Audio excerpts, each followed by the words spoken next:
لوگوں سے عزتیں تلاش کرتے ہو تو وہ کیا تمہیں عزت دیں گے؟ وہ تو کل اچھا کہتے ہیں، پرسوں برا کہنے لگ جاتے ہیں۔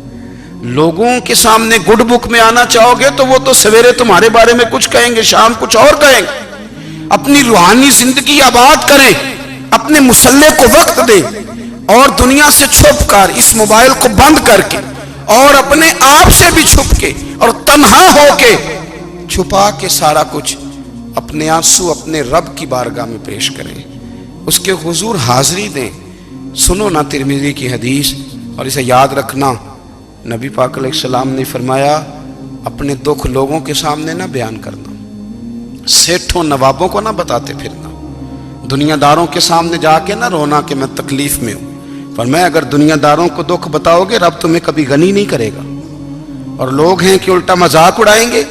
آپ کی جس سے بڑی پکی یاری ہے نا، پکی، وہ تب تک پکی ہے جب تک آپ نے 50,000 مانگا نہیں، اور جس وقت آپ نے کہہ دیا کہ میں مجبور ہوں میری مدد کر، تو پھر ختم ہو گئی دوستی۔ لوگوں کی تعلقات آپ کے ساتھ تب تک ہیں جب تک آپ ان سے کوئی ضرورت وابستہ نہیں کرتے۔ کریم محبوب فرمانے لگے بندوں کے سامنے دکھ نہ بیان کرنا، اللہ تجھے کبھی غنی نہیں کرے گا۔ تو اپنے دکھ اپنے رب کو بتا، تو دعائیں مانگ، تو اس کی بارگاہ میں حاضر ہو، تو اس کے حضور عرض کر۔ فرمایا اپنے دکھ اپنے رب کو بتا، وہ جلدی کرے یا دیر سے کرے تجھے ساری دنیا سے بے نیاز کر دے گا، تجھے کسی کا محتاج نہیں رہنے دے گا۔ اپنے مسلح کو، اپنی دعاؤں، ایک بزرگ فرماتے ہیں میں نے دعا مانگنے کا طریقہ اپنی بیوی سے سیکھا۔ دعا مانگنے کا طریقہ اپنی، سیکھنے والے تو اپنے بچوں سے بھی سیکھ لیتے ہیں، سیکھنے والے تو ہر ایک سے سیکھتے ہیں۔ وہ کہتے ہیں میں نے دعا مانگنے کا سلیقہ اپنی بیوی سے سیکھا ہے۔ حضرت وہ کس طرح؟ فرمانے لگے میری بیوی نے نا مجھے کوئی کام بتایا، کچھ پیسوں کی ضرورت کے لیے کہا، تو میں نے اسے کہا کہ بھئی ابھی میرے پاس نہیں ہے، کچھ دنوں میں آتے ہیں تو میں دے دوں گا۔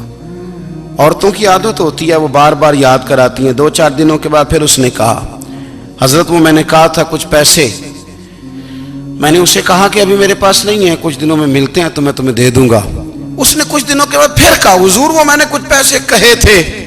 فرماتے میں نے ڈانٹ دیا، میں نے کہا کہ کیا تو روز مجھے شرمندہ کرتی ہے، کہا نا میرے پاس نہیں ہے، ہوں گے تو دے دوں گا، تو روز یاد کراتی ہے۔ فرماتے ہیں اس نے پہلے تو میری ڈانٹ کو سہا، پھر میرے سخت جملوں نے اس کی آنکھوں میں آنسو پیدا کر دیے، پھر اس نے اپنے آنچل میں اپنے اس دکھ کو سمیٹا، اور پھر اس نے ایک جملہ کہا تو میں رو پڑا، اور مجھے اپنے رب سے مانگنے کا طریقہ آ گیا۔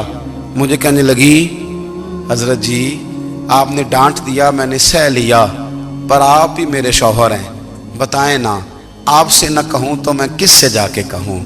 فرماتے ہیں میں رو پڑا، اور میں کھل کے رویا، اور میں تڑپ کے رویا، اور پھر میری سسکیاں بند گئیں۔ تو مجھے کہنے لگی آپ کو کیا ہوا؟ میں نے کہا مجھے بھی دعا مانگنی آ گئی ہے، جب میں اسے کہوں گا نا اللہ تو ہی میرا رب ہے، میں تجھ سے نہ کہوں تو میں کس سے جا کے کہوں؟ میں کیوں کسی بندے سے سوال کروں؟ میں کیوں کسی دنیا دار سے کہوں؟ میں تیرے بندوں کا، نیک بندوں کا وسیلہ لے کے، تیرے محبوب کی غلامی لے کے تیری بارگاہ میں آیا، تجھ سے نہ مانگوں تو کس سے مانگوں؟ سمجھ آ گئی ہے؟ جب میں اس رنگ میں مانگوں گا تو پھر رب میرے اوپر بڑا ہی فضل فرمائے گا، وہ میرے اوپر بڑی رحمت کرے گا، وہ میرے لیے آسانیاں کرے گا۔ عزیز دوستو، ہم اس طرح کرنے لگ گئے ہیں کہ ہم نے نا اپنے تعلقات پر اعتماد کرنا شروع کر دیا ہے۔ میرے تعلقات بہت ہیں، ہم نے اپنی دولت پر اعتماد کرنا شروع کر دیا ہے، میرے پاس دولت بہت ہے۔ ہم نے اپنے علم پر، اپنی شہرت پر اعتماد کرنا شروع کر دیا ہے کہ میرے پاس فلاں چیز بہت ہے۔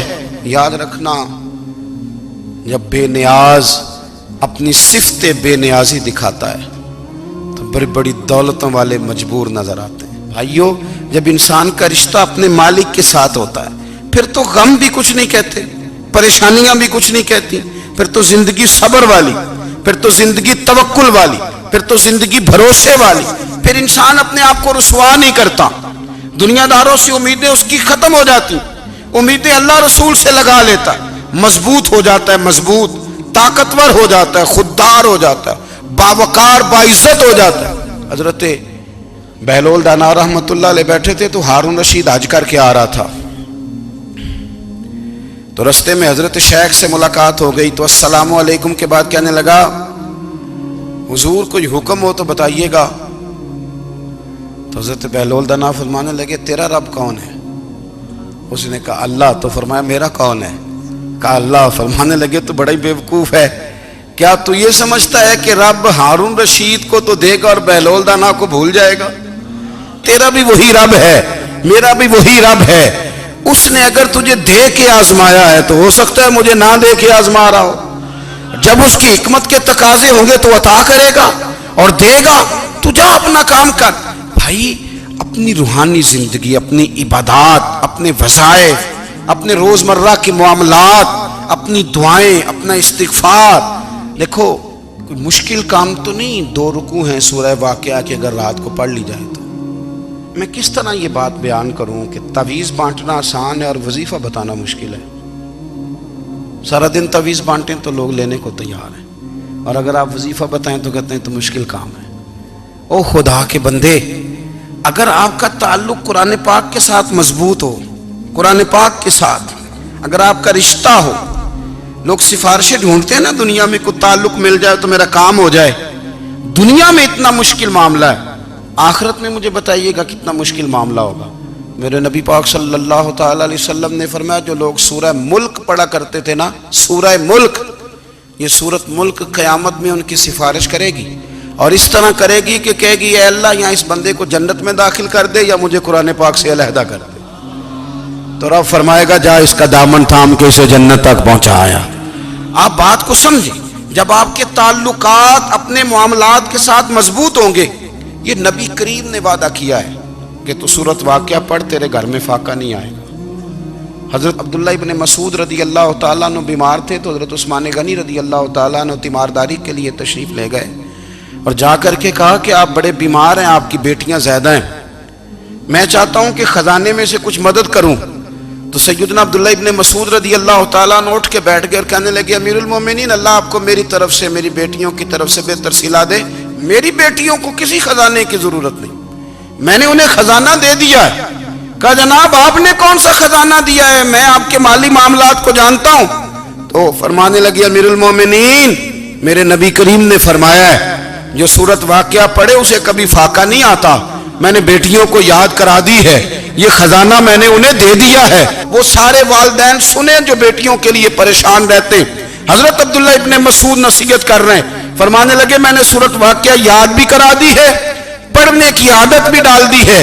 حضور نے فرمایا ہے جو سورت واقعہ پڑھے اسے فاقہ نہیں آتا. کہنے لگے چاند تو اپنی جگہ چھوڑ سکتا ہے، سورج گر سکتا ہے، تارے ٹوٹ سکتے ہیں، پر مدینے والے رسول کی بات غلط نہیں ہو سکتی.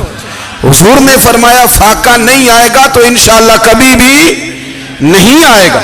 کرنے کا کام یہ ہے کہ ہم اپنے معاملات، اپنی عبادات، اپنی دعائیں کبھی 10 منٹ عادت ہو جائے نا دعا مانگنے کی علیحدہ سے رات کو. حضور نے فرمایا جو فرض نماز کے بعد دعا مانگے اللہ اس کی قبول کر لیتا ہے. نبی پاک صلی اللہ تعالی علیہ وسلم نے فرمایا اللہ مسافر کی دعا قبول فرماتا ہے. حضور نے فرمایا اللہ مظلوم کی دعا قبول فرماتا ہے. حضور نے فرمایا بیمار سے دعا کراؤ اللہ اس کی دعا قبول فرماتا ہے. میرے نبی پاک نے فرمایا ماں باپ جب بھی اولاد کے لیے ہاتھ اٹھائیں، ویسے تے بلے شاہ تو آسمانی اڈ دیا ہی پھڑ دیں، جڑا گھر بیٹھا انہوں بڑھیا ہی نہیں. حضور فرمانے لگے ماں باپ جب بھی اولاد کے لیے دعا فرمائیں اللہ ان کی دعا کو قبول کرتا ہے. آپ اپنا تعلق بنائیں دعا کے ساتھ، عبادت کے ساتھ، مصلی کے ساتھ رشتہ بنائیں، استغفار پڑھیں. صلاح الدین ایوبی صلیبی جنگوں میں تھے، رات کو مسجد اقصی میں نماز پڑھی تو پریشان تھے.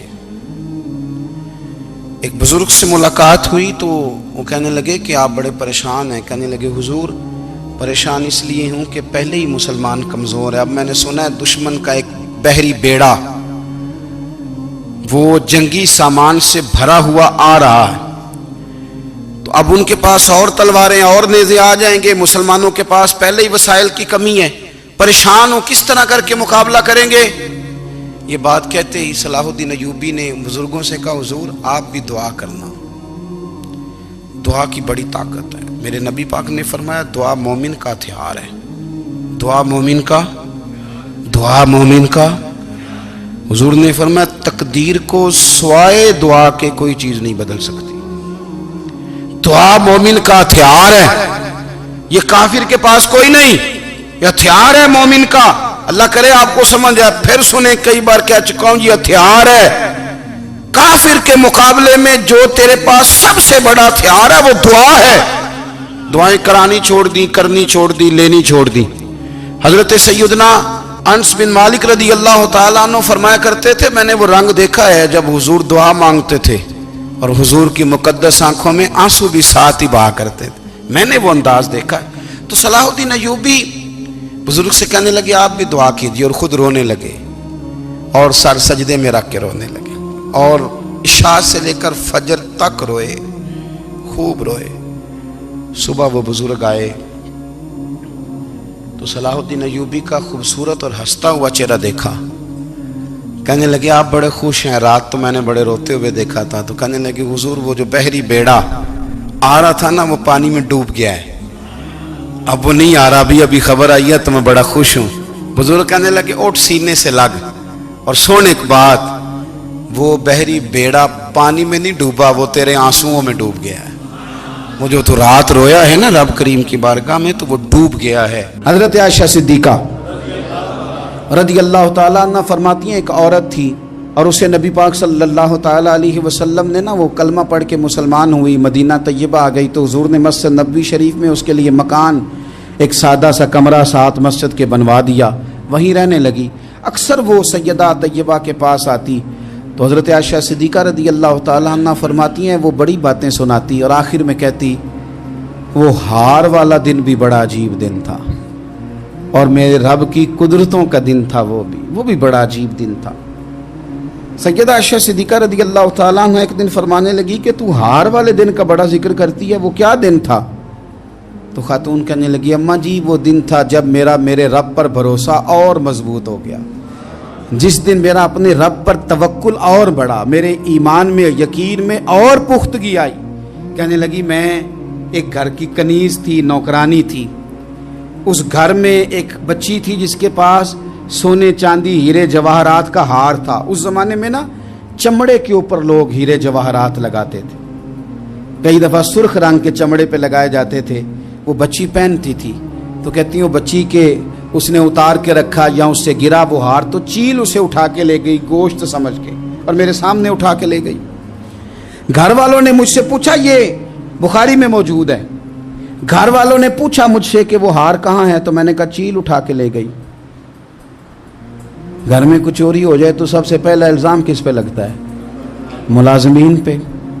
کہتے انہوں نے مجھے بڑا مارا، بڑی تکلیف تھی، حتیٰ کہ میری شرمگاہ تک کی تلاشی، میری عزت اتنی خراب کی میں بتا نہیں سکتی۔ میں نے اپنی زندگی میں ایک واقعہ دیکھا، ایک امیر گھر میں چوری ہو گئی، ملازم کو اتنا مارا کہ وہ چارپائی پہ پڑ گیا، پولیس والوں سے اتنی مار پروائی گئی کہ وہ بیچارہ چارپائی پہ پڑ گیا، اور پھر وہ اتنا بیمار ہوا، اور کچھ دنوں کے بعد پتہ چل گیا کہ چور تو اپنا بیٹا ہے ان کا، پھر اس کا انتقال ہو گیا۔ اب وہ سیٹھ صاحب اور گھر والے آ کے نا مرنے والے کے کان میں معافیاں مانگ رہے ہیں، کان میں۔ تو میں نے ان سے پھر کہا تھا کہ یہ تو اب چلا گیا ہے، تمہارا زور چلتا تھا نا تو تم نے قانون خریدا اور تم نے اسے جس نہ ہو سکا تم نے اسے مار پڑوائی، تمہارے پاس جو عدالتیں تھیں تم نے وہاں کارروائی کی، اب ایک عدالت قیامت کے دن لگے گی۔ یہ کمزور تھا نا، کچھ کر نہیں سکا۔ میرے نبی پاک صلی اللہ علیہ وسلم نے فرمایا سن لو، اگر سینگ والی بکری نے بغیر سینگ والی بکری کو تکلیف دی ہوگی نا تو قیامت کے دن اسے بھی بدلہ دینا پڑے گا، کہ تیرے پاس سینگ تھے اور تو نے اسے مارا تھا۔ وہ خاتون عرض کرتی ہے سیدہ عائشہ کی خدمت میں کہ مجھے بڑا مارا، مجھے تکلیف دی، میں کہہ رہی تھی کہ میرے سامنے چیل لے گئی ہے پر وہ نہیں مان رہے تھے، اماں جی انہوں نے مجھے بڑا مارا۔ حضرت عائشہ صدیقہ کہتی ہیں پھر کیا ہوا؟ کہنے لگی اماں جی جب کوئی میرا مددگار نہ رہا، مجھے تکلیف دے رہے تھے، رسوا کر رہے تھے، تو میں نے اپنے رب سے مدد چاہی، میرے رب کی طرف میں نے توجہ کی، میں نے کہا مالک اب تو ہی میرا مددگار ہے،